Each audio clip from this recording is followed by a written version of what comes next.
तारांकन अगर आपकी बेटी होती तो। तारांकन तारांकन। आज मृणाल की जगह सीढ़ियों से उतरकर अर्जुन को रसोई की ओर आते देख शोभा जी बर्तनों को और जोर जोर से फेंकने लगी। इससे पहले कि अर्जुन कुछ कह पाता, शोभा जी चिल्लाकर बोली, महारानी अभी तक सो रही है। सुबह उठकर पूरे घर का काम करना मेरी ही जिम्मेदारी है। क्या उसे पता नहीं कि दीपिका को कॉलेज जाना है और राहुल को स्कूल? सबका खाना पीना बनाना मेरी ही जिम्मेदारी है ना। तुझे भी तो दुकान पर जाना है, फिर भी ये सब सोचना मुझे ही है।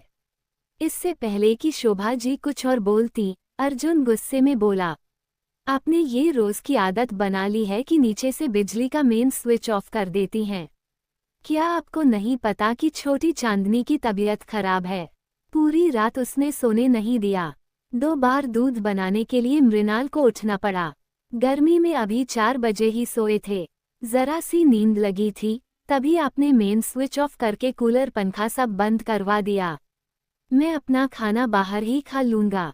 गुस्से में ही अर्जुन ने जाकर बिजली का मेन स्विच ऑन कर दिया। आइए आपको शोभा जी के परिवार से परिचित कराएं। उनके पति गुप्ता जी हैं, बेटी दीपिका कॉलेज के फाइनल ईयर में थी और बेटा राहुल 12वीं कक्षा में पढ़ता है। उनके बड़े बेटे अर्जुन का विवाह 2 साल पहले हुआ था और कुछ महीने पहले ही उनकी बेटी चांदनी का जन्म हुआ है। गुप्ता जी की एक छोटी प्रोविजन स्टोर नज़दीक ही है। अर्जुन भी उनके साथ ही काम करता है। वो मोबाइल और कंप्यूटर रिपेयर का काम करता है। अर्जुन के स्विच ऑन करते ही ऊपर के कूलर की आहट दोबारा शुरू हो गई। वो ऊपर जाने ही वाला था कि शोभा जी फिर से चिल्लाईं, तो क्या महारानी जी अब भी नीचे नहीं आएगी? हमने भी बच्चे पाले हैं, पर क्या कभी दोपहर तक बिस्तर पर लेटे रहे? ये तो आजकल की बहुओं के लक्षण हैं। अरे लड़की ही तो हुई है, अब 4 महीने से ज्यादा होने को आ रही है, फिर भी तेरी पत्नी का आराम अभी भी खत्म नहीं हो रहा।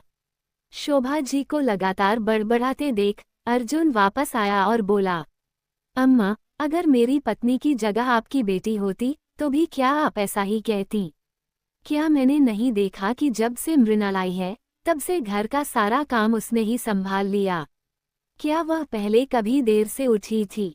बेटी होने के बाद भी आपने एक दिन के लिए भी कुछ नहीं किया, और फिर बेटी के जन्म के बाद घर में रोना शुरू कर दिया जैसे बेटी होना दुनिया का सबसे बड़ा दुख हो। अरे दीपिका भी तो आपकी बेटी है। आपने 11 दिन के हवन के बाद ही मृणाल को उसके मायके भिजवा दिया। डॉक्टर ने तो साफ कह दिया था कि मृणाल बहुत कमजोर है, घर का काम ना करवाएं, पर आपने एक शब्द भी नहीं सुना। इसीलिए उसे समय से पहले अस्पताल जाना पड़ा। अब भी उसकी तबीयत पूरी तरह ठीक नहीं है। आप चांदनी को कितनी देर खिलाती हैं? क्या मैंने ये नहीं देखा कि रात को 2 बार मृणाल को उसका दूध बनाने के लिए उठना पड़ता है? दीपिका कॉलेज जाती है तो क्या वो थोड़ा जल्दी उठकर आपका हाथ नहीं बटा सकती? मान लो राहुल पढ़ रहा है, पर क्या घर का छोटा मोटा काम भी नहीं कर सकता? मृणाल में अभी ऊपर नीचे चढ़ने की इतनी ताकत नहीं है।